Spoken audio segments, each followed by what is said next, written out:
Morahoneza, how are you doing today? Welcome back to our channel. We'll be teaching you daily items, things you use on daily basis on our channel. Okay, so get your pen and your paper, and please don't forget to like, share, and subscribe, please.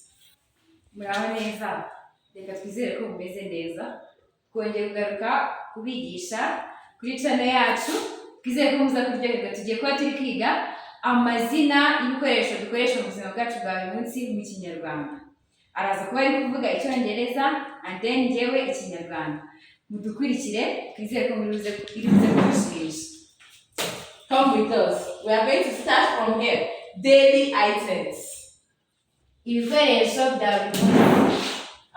Okay. The first item we are starting with is water.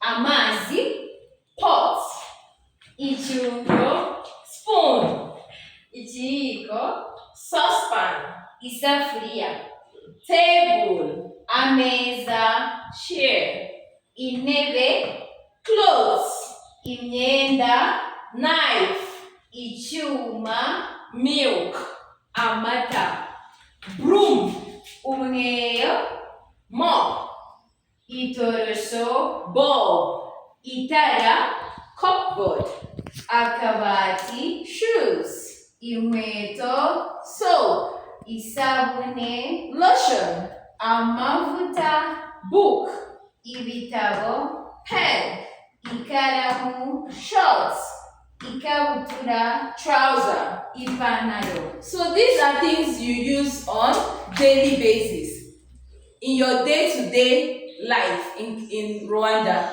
So we are going to read this one more time for you so that you can grab the pronunciations very well. So we are going to do this one more time.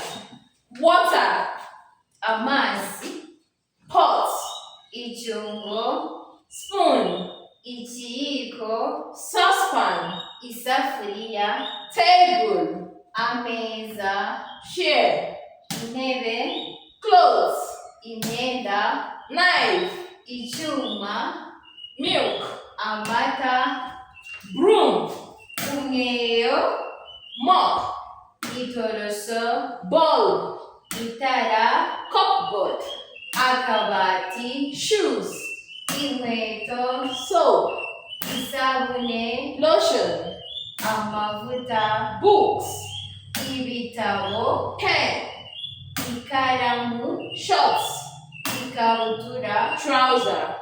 ipantaro. Stay tuned to see more videos on our channel on daily basis. Thank you for watching. Please don't forget to like, share, comment, and subscribe on our YouTube channel. Mukomeze mudukurikire, turacyafite andi masomo inyuma kandi mwibagirwe gukanda like, subscribe, share and comment. Thank you. Bye bye. Bye.